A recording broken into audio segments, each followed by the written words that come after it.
மெஷினை மேனுஃபேக்சர் பண்ணுறதுக்கு முன்னாடி என்ன பண்ணுவாங்க, அது ஒரு கொடுப்பாங்க. சரியா? ஒரு பில்டிங் நம்ம கன்ஸ்ட்ரக்ட் பண்ண போகிறோம். கன்ஸ்ட்ரக்ட் பண்ணுறதுக்கு முன்னாடி என்ன பண்ணுவாங்க, அதில் ஒரு ஓவரால் வியூ வந்து என்ன பண்ணுவாங்க, ஒரு டெமோக்கில் காமிப்பாங்க. சரியா?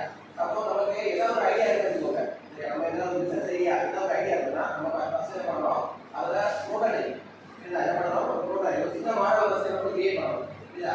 சின்ன மாடலை கிரியேட் பண்ணி தான் ரிப்பேர் பண்ண முடியும். அதில் மாடல் கிரியேட் பண்ண வர தெரியும். மாடல் கிரியேட் பண்ணால் கண்டிப்பாக தெரியும் டிசைன் ஃபேக்டர்ஸ். சரியா? ஸோ அதில் என்னென்ன டிசைன் ஃபேக்டர்ஸ் இருக்கு, அதில் கேல்குலேஷன்ஸ் என்ன, அதை என்ன பண்ணணும், ஃபர்ஸ்ட் அனலைஸ் பண்ணணும். சரியா? அனலைஸ் பண்ணி தான் என்ன பண்ண முடியும், நம்ம அந்த பெரிய லெவலில் அதை வந்து இம்ப்ளிமெண்ட் பண்ண முடியும். சரியா? ஸோ எடுத்து என்ன பண்ணக்கூடாதுன்னா, இப்போ ஏதாவது பிசினஸ் ஆரம்பிக்கணும்னு வச்சுக்கோங்க. சரியா? ஸோ இப்போ அப்பா அம்மா அவங்க காலத்துலேயே நம்ம ஏதாவது ஒரு பிசினஸ் எடுத்தாங்க, நம்ம என்ன பண்ணிக்கலாம், ஈஸியாக அந்த ஃபீல்டு நம்ம இருக்கிறாங்களா. சரியா? ஃப்ரெஷ்ஷாக ஒரு வீட்டுக்கு தூரம் வச்சுக்கோங்க. நம்ம அந்த வீட்டுக்கு இந்த ஐடியாலாம் என்ன பண்ண முடியாது கூடாதுன்னா, நிறைய காசு நம்ம இன்வெஸ்ட் பண்ணக்கூடாது. நிறைய அமௌண்ட் நம்ம என்ன பண்ணுறோம், ஏதாவது பிசினஸ்ல எதுவுமே ஐடியாலாம் நம்ம இன்வெஸ்ட் பண்ணோம்னா நமக்கு என்ன ஆகும், கண்டிப்பாக லாஸஸ் கண்டிப்பாக இருக்கும். சரியா? அப்போ நம்ம ஒரு பிசினஸ் போகிறோம்னா அதுக்கு முன்னாடி நமக்கு ஐடியா இருக்குன்னா, ஸோ அதோட லாஸ் ஃபேக்டர்ஸ் என்னென்ன இருக்கு, சரியா, அந்த லாஸ் ஃபேக்டர் நம்மளால ஹேண்டில் பண்ண முடியுமா, எல்லாம் தெரிஞ்சா மட்டும் தான் பண்ண முடியும் போகிறோம் நம்ம பிசினஸ் போகிறோம். சரியா?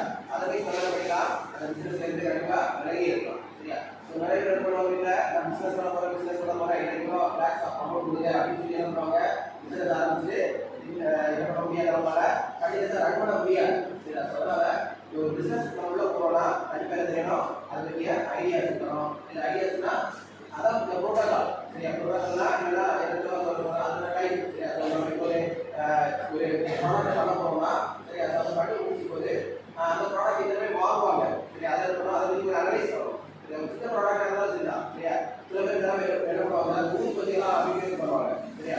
ஸோ அதை என்ன பண்ணலாம், மேனுஃபேக்சர் காஸ்ட் வந்து அது கம்மி தான். அதனால வந்து என்ன பண்ணுவோம், நிறைய மேனுஃபேக்சர் பண்ணிடுவோம், ப்ரொடக்ஷன் பண்ணிடுவோம். ஆனால் அதை என்ன பண்ண முடியாது, சேல் பண்ண முடியாது. சரியா? அதனால அது முன்னாடி என்ன பண்ணிடலாம், நிறைய பேர் கேட்கணும், ஏதாவது ஒரு ப்ராடக்ட் பண்ண போகிறேன். சரியா?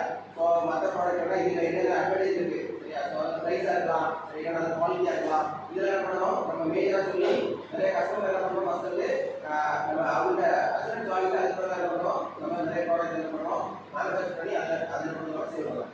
சரியா? அதுக்குள்ள தான் படிக்கல என்ன தொகுதிக்கு வந்துட்டோம், படித்து நல்ல ஒரு வேலைக்கு கொண்டு வரணும். அப்படின்னா அப்போ என்ன பண்ணணும், எல்லா சோர்ஸ்லையும் நமக்கு அட்மிஷன் என்ன பண்ணுறோம், ஆல்டர் பண்ணிக்கிறோம். சரி, அந்த சப்ஜெக்ட் என்ன பண்ணக்கூடாது, அதிகம் பண்ணக்கூடாது.